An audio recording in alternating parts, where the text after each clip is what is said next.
Assalamualaikum warahmatullahi wabarakatuh. Kami dari kelompok 6 yang beranggotakan 5 orang. Saya Nur Aisyah Fitri sebagai moderator sekalian penyaji, dan 4 teman saya yaitu Adilah Ramni Bulurambe, Meliniat Gulo, Siska Orientalase, dan Yaitriani sebagai penyaji.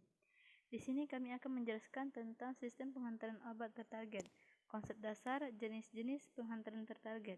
Nah, selanjutnya yaitu slide pertama menjelaskan tentang konsep sistem penghantaran obat tertarget.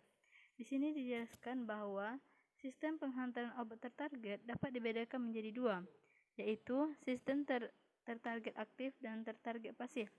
Nah, sistem penghantaran tertarget pasif bertujuan untuk meningkatkan konsentrasi obat pada tempat aksi melalui pengurangan interaksi yang tidak spesifik dengan mendesain sifat fisika kimia sistem penghantaran yang digunakan, meliputi ukuran muatan permukaan, hidrofobilitas permukaan, sensitivitas pada pemicu, dan aktivitas permukaan sehingga dapat mengatasi barrier anatomi, seluler, dan subseluler dalam penghantaran obat. Contohnya yaitu liposom, mikro atau nanopartikel, misel, dan konjugat polimer. Slide selanjutnya menjelaskan tentang terdapat 3 pertimbangan utama untuk membentuk sistem penghantaran yang stabil, yaitu pertama, sistem tersebut harus memiliki stabilitas fisika kimia yang cukup sehingga obat tidak terdisosiasi atau terdekomposisi dari sistem penghantarannya sebelum mencapai tempat aksi. Nah, poin kedua yaitu setelah sampai pada target aksi, sistem penghantaran harus melepas obat dalam jumlah yang cukup untuk menimbulkan efek terapi. Poin terakhir yaitu sistem penghantaran yang digunakan atau karier harus terdegradasi dan dapat dieliminasi dari tubuh untuk menghindari toksisitas jangka panjang dan imunogenitas. Nah, sifat fisika kimia sistem penghantaran obat berperan penting pada aktivitas in vivo, antara lain berat molekul, ukuran hidrofobilitas permukaan, muatan permukaan, dan sensitivitas pada trigger. Selanjutnya yaitu sistem penghantaran tertarget aktif merupakan sistem penghantaran tertarget pasif yang dibuat lebih spesifik dengan penambahan homing depth, yaitu suatu ligand yang dapat dikenali oleh suatu reseptor spesifik kemudian berinteraksi dengan reseptor tersebut yang bertujuan untuk meningkatkan konsentrasi obat pada tempat yang diinginkan.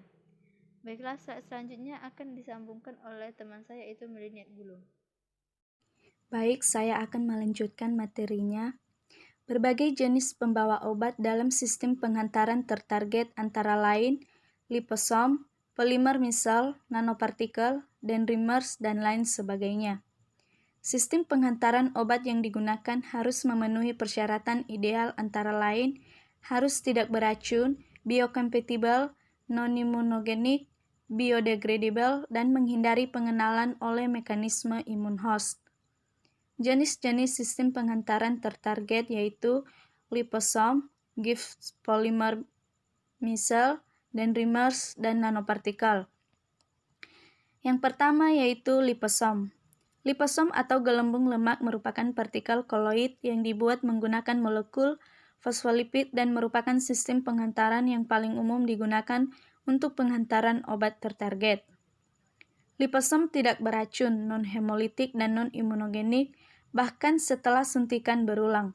Sifatnya biocompatible dan biodegradable dan dapat dirancang untuk menghindari mekanisme pembersihan sistem retikuloendotelial atau RES, ginjal atau inaktivasi secara kimiawi dan enzimatik. Baiklah, saya akan melanjutkan yaitu slide ke-8 menjelaskan tentang kekurangan liposom in vivo merupakan pembersih segera oleh sistem RES dan stabilitas yang relatif rendah in vitro. Untuk mengatasi ini, Polyethylene glycol atau PEG dapat ditambahkan ke permukaan liposom, meningkatkan persen mol PEG pada permukaan liposom 4-10%, meningkatkan secara signifikan waktu sirkulasi ini in vitro, yaitu 2.000.000 menit. Untuk memperbaiki terapi dengan sistem ini perlu modifikasi permukaan dengan ligan agar meningkatkan penghantaran menjadi lebih selektif. Hal ini penting untuk transportasi dan penghantaran in vivo makromolekul, termasuk antisense, aptamer, oligonucleotida, dan gen, yang tidak seperti kebanyakan obat konvensional kurang tersirkulasi dengan baik dan sering membutuhkan serapan seluler oleh fungsi endositosin atau proses lain untuk mencapai tempat aksi. Selanjutnya yaitu menjelaskan polimer misel. Misel adalah partikel koloid dengan ukuran dalam kisaran 5-100 nanometer. Misel terdiri dari amfifiol atau bahan aktif permukaan atau surfaktan, di mana sebagian besar kepala merupakan kelompok hidrofilik dan ekor hidrofobik. Pada konsentrasi rendah dalam medium berair, amfifiol merupakan monomer dalam lautan. Namun ketika konsentrasi meningkat, agregasi dan sub-assembly berlangsung sehingga misel terdapat 18. Sehingga misel berbentuk 18.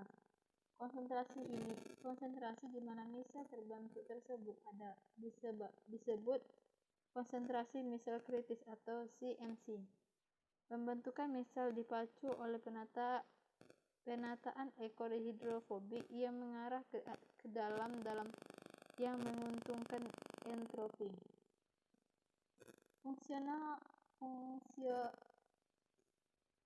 Fungsionalisasi misel sebagai penghantar obat dapat ditingkatkan dengan cara menempel ligan pentarget yang secara khusus mengenali dan mengikat reseptor yang diekspresikan pada sel tumor. Misel juga sangat menarik digunakan dalam pemberian obat ditargetkan pada sel-sel kanker karena ada 3 alasan. Pertama yaitu akumulasi misel polimer pada tumor dapat meningkat karena efek EPR, sehingga pendekatan pentarget pasif dapat dilakukan di sini. Kedua yaitu polimer misel dapat disebut sensitif terhadap perubahan suhu atau pH yang berpotensi berguna untuk penghantar obat ditargetkan pada kanker. Karena banyak proses patologis dalam jaringan kanker yang disertai dengan peningkatan suhu dan keasaman. Poin ketiga yaitu ligan yang berinteraksi dengan reseptor spesifik untuk sel-sel kanker juga dapat melekat pada unit hidrofilik dari misel. Pendekatan ini dikenal sebagai penarget aktif. Dan selanjutnya yaitu nanopartikel. Nanopartikel adalah suatu koloid dengan ukuran submikro, kecil dari 1 mikro. Terbuat dari berbagai macam bahan dalam berbagai komposisi. Vektor nanopartikel meliputi liposom, misel, dendrimer, nanopartikel lipid padat, nanopartikel logam, semikonduktor nanopartikel, dan polimer nanopartikel. Nanopartikel sangat baik untuk menargetkan tumor karena sifat unik yang mampu melekat pada tumor padat.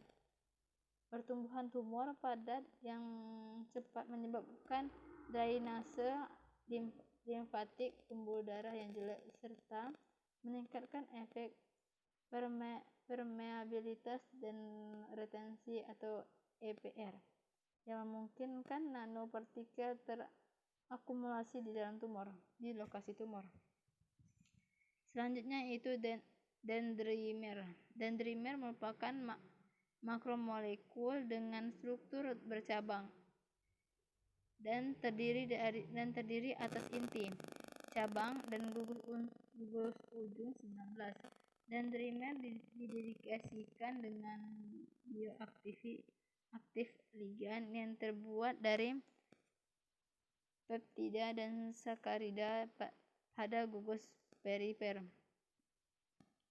membentuk nanomaterial yang memiliki sifat mampu berikatan dengan reseptor spesifik pada level selular konjugat bioaktif. Dendrimer dapat berinteraksi dengan sel berdasarkan afinitas dan selektivitas sehingga menarik banyak minat karena potensi penarget untuk desain sistem penghantaran obat. Selain itu, konjugat dendrimer juga dapat dipelajari karena dapat kenaikan stabilitas, solubilitas, dan absorpsi berbagai jenis tipe bahan aktif terapik.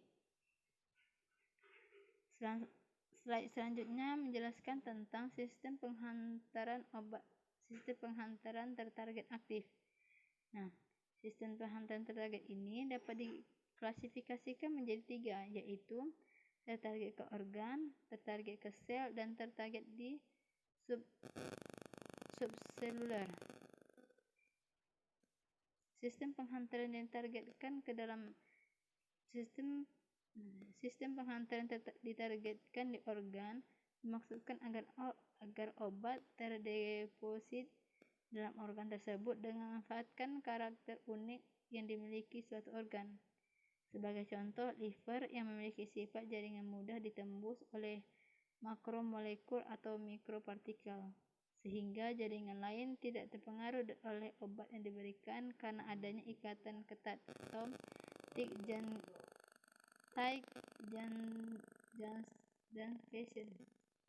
Baiklah, selanjutnya akan dilanjutkan oleh teman-teman.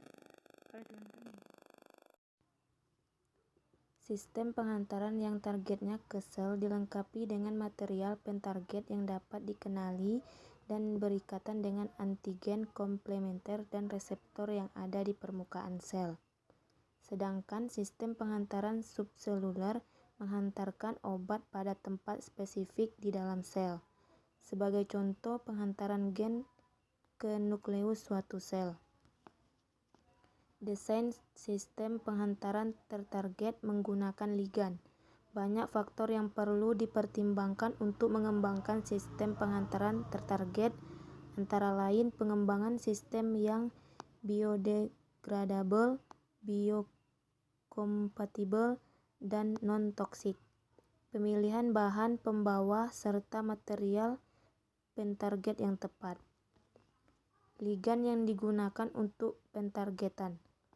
Homing device dalam sistem penghantaran tertarget aktif menggunakan antibodi, peptida, gula, vitamin, dan lain sebagainya sebagai sistem penarget pada tempat spesifik. Baiklah, cukup sekian presentasi dari kelompok kami. Lebih dan kurang kami mohon maaf. Kami akhiri. Wassalamualaikum warahmatullahi wabarakatuh.